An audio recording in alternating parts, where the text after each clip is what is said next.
As the U.S. and Israeli war on Iran extends into a third week, President Trump is demanding other countries send warships to force open the Strait of Hormuz, which has been largely shut due to threats from Iran. President Trump spoke aboard Air Force One. I'm demanding that these countries come in and protect their own territory because it is their territory. It's the place from which they get their energy, and they should come and they should help us protect it. Trump told the Financial Times it would be, quote, very bad for the future of NATO if allies don't help secure the critical waterway. In recent weeks, global oil prices have jumped over 40% as Iran has blocked the flow of oil through the strait. This comes as the U.S. and Israel continue to launch major strikes on Iran, while Iran has retaliated by repeatedly striking Israel and U.S. allies in the Gulf, including the United Arab Emirates, Saudi Arabia, Kuwait and Bahrain. Meanwhile, the Lebanese Red Cross reports Israel's attacks on Lebanon have now displaced more than 900,000 people. The death toll in Lebanon has topped 850.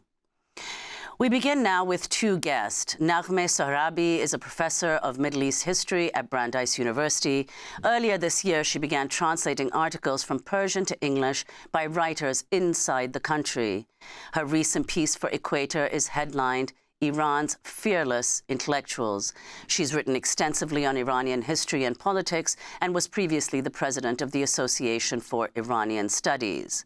We're also joined by Professor Amir Ahmadi Orion, an Iranian-American novelist and journalist. He left Iran 15 years ago. He's a creative writing professor at Binghamton University. His most recent piece for the New York Review of Books is headlined Of Fire and Rain. Welcome, both of you, to Democracy Now! Naghmeh, let's begin with you. If you could talk about the articles that you've been translating since earlier this year and what people in Iran are telling you about the situation on the ground. Thank you for having me.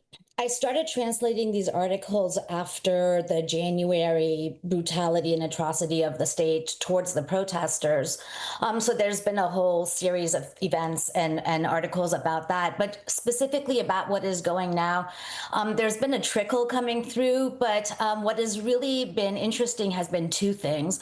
One is the way in which a lot of these writers are articulating how stuck many people are in between a repressive regime and a war. In other words, rather than trying to say they're either against the Islamic Republic and therefore pro-war or against the war, therefore siding on the Islamic Republic, a lot of people have been trying to understand and express what it means to be neither of these two things in a society and in a world in which is very, very polarized. In addition to that, a lot of people have been writing, those who can get it out, and we can talk a little bit later about the communications difficulties, have been writing about what remains after the wars after the bombs have stopped, right? The shock waves that go through neighborhoods, the everyday life, people going to the store, people having to deal with their children, people having to deal with work. And it's very important to keep these in mind because we do have a tendency in times of war to focus on the dead and on the destruction. And we tend to forget that there are people who, after the bombs fall, have to go about some kind of life. And I'll just give you a small example of details that come out when we listen to voices on the ground, which is about there being now a glass shortage in Tehran. So even though these are technically surgical strikes and they're hitting buildings and then the shock waves are going through the neighborhood and pulling down a wall or shattering constantly glasses. And so people have had to go and try to, there's not enough glass to repair these glasses, so people are basically sitting in these half destroyed homes trying to protect their properties as wind comes and goes through the building. So the situation becomes a lot more complicated when we listen to them.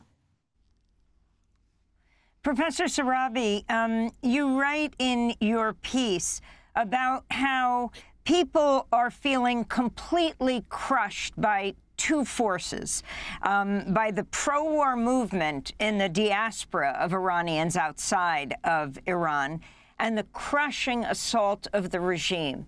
If you can explain. Yes, I will explain, but I'll expand what you're saying to say it's really important to remember that the pro-war voices are definitely in the diaspora and very strong, but they also exist inside Iran, and they are very strong, though we don't know majority, not majority, it actually doesn't matter.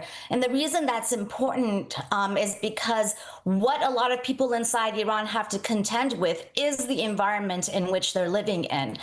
And what that has done for people who feel they are neither for this war because of the immense level of destruction that's taking place in it, nor for the Islamic Republic because of all the years of repression and brutality that they have had to experience.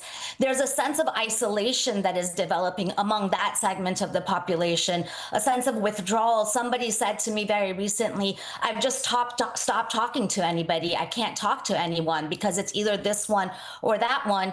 And another intellectual that I was speaking to talked about the fact that there's a sense of despair on top of everything else because they feel like they failed in trying to get people in their world, in their environment, to understand that despite everything that's going on in Iran, the war was not going to help them transition out of this government. The last thing I will say about this is that I'm very interested in ideas that are coming out of Iran. I think we all have a tendency to treat the Middle East in general, but Iran also, as a cause and not as a generator of ideas. We talk about Iranians or the region when they come out to protest. We talk about them when they're casualties of war, but they're also trying to create ideas out of this, what you just talked about, Amy, out of this really intense pressure from multiple sides. And it's important to keep these ideas at the forefront of our own analysis. In other words, don't treat the Middle East or Iran just as a cause, but as people who are thinking through and incorporating these thoughts into our own analyses of what's going on. So I'd like to bring Professor Amir Ahmadi-Arain into the conversation, too. In your piece in the New York Review of Books, headlined Of Fire and Rain, you write that despite being a vocal critic of the Iranian regime, that once the U.S. and Israel began bombing Iran, you felt towards the country as you do towards your children. If you could elaborate on that. Yeah, actually, it was in reference to the previous war, to the 12-day war. But yeah, that was something, there was like almost like a switch in my head that, when we talk about a country, in the metaphor often used is a country as your parent. When we use terms like fatherland, motherland, in Persian, we say mam vatan or sarzamin pedari. So there is like a parental relationship when one's homeland. And there's this expectation that our country protect us, nurture us, prepare us for the future, and so on. This is, I think this is an expectation most people on the planet take for granted. You see it in the U.S. all the time. If you talk to Americans, a lot of times you hear about how their country has let them down. So I had that relationship with Iran too. And even though I, grew up during the Iran-Iraq war on the front line, and my mom was a nurse in frontline hospitals, so I, in my entire childhood, all the 8 years, I lived very close to the front line of that war. Because I was so small, I forgot what the war does, to your relationship to your homeland. And then last year, when those attacks started, all of a sudden, I found this switch, I found this shift in my relationship, in my perspective, that this didn't look like a parent anymore, someone strong you can rely on, but a child that, needs some sort of a protection. It felt like I was watching a volatile, fragile being, being sort of battered by a bunch of strangers. And that's a feeling that has been intensified over the year. It started with the 12-day war, then really intensified during the January massacre, in which the Islamic Republic basically declared war on Iranian people and killed tens of thousands of them on streets of Iran. And now we are in a new phase of that with another round of bombing and an assault by two, armed-to-teeth government at the same time, while the threat of the Islamic Republic hasn't abated at all. So this is, the psychological pressure of that, especially for those of us in diaspora living in the safety, and in our particular case, living in the United States, where our tax money, a substantial portion of it is going to the U.S. Army. All of these contradictory feelings and perceptions of reality really takes a toll. Professor Ryan, if you can talk about the impact of the U.S.-Israeli war on Iran, on the protest movements within Iran, and then also talk about your critique of the Western media coverage, what we're learning here in the United States. I think my critique of the Western media coverage is very much, aligned with what Professor Sorabi just said. That you see it is pretty divided along, like the left and right, at least American left and right lines. If you look at the lefties, they are very much focused on an anti-war agenda. They want the bombing to stop and so on. And if you look at the right, they sort of present this war as a sort of a liberation operation, and point out the regime brutalities over time, and showing that the damage it has caused has been much more severe than even this intense bombing so far. I mean, this simplification I think is understandable, because this is a situation that is very complicated and difficult to grasp. I think the fact of the matter is that if you live in Iran right now, you've got to square two sort of contradictory, ideas about the future. I think most Iranians want this war to end as soon as possible, and at the same time, they fear nothing more than the day after the war, if this regime remains, intact.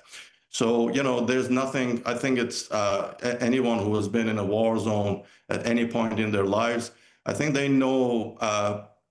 Without a shadow of doubt, that nothing good comes out of any war. There's no clean war. There's no clean bombing. Even, this like so-called precise attacks on military or government targets in Iran, they cause very severe civilian casualty. The damage to cultural heritage, the environmental effects of that. We just saw what happened in Tehran after they bombed the oil refineries and oil depots. So I think it's pretty clear to anyone who knows anything about the war that the path to a better society, a more prosperous, a more democratic society, never goes through a war. And on the other side, the fact is that, the regime in Iran, and I call it the regime because it's been reduced to its, security forces, oppression forces. They have shed all pretenses of governance. So they are also looking at the Iranian people as their enemy, and they've been very clear about that. If you look at the state media, they're frequently threatening them that if they go out into the street and show any sign of discontent with the state, stage any sort of protest or celebrate the death of Ali Khamenei, which a lot of people did, they're going to come after them and kill them. I mean, they did that the day after Khamenei died. They shot a bunch of people, and we had casualties. They even shot at the windows of the houses where people were celebrating. So you got to be able to square this kind of contradictory situation. You got to find a framework in which both the U.S.-Israeli bombing of Iran and the war that the regime in Iran is waging against its own population are included, are incorporated. It's very difficult, and honestly, I am not sure if I can do it. But this is the only honest and sincere take on Iran, which is largely absent from the coverage in the Western media.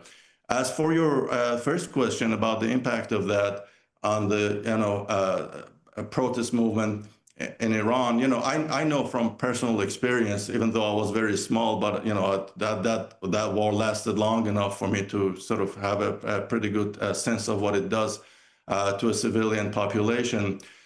When the war ends, it doesn't end. I mean, it lives with you for the rest of your life. I still, have nightmares about the events that I experienced when I was 5 years old. A war of that magnitude on a country that has been so weakened and so brutalized by the state, by the sanction, and so on and so forth. It's a long story. The exhaustion that it will cause, the sense of draining and despair that it will cause, it has caused already after 2 weeks, is so profound and so, paralyzing.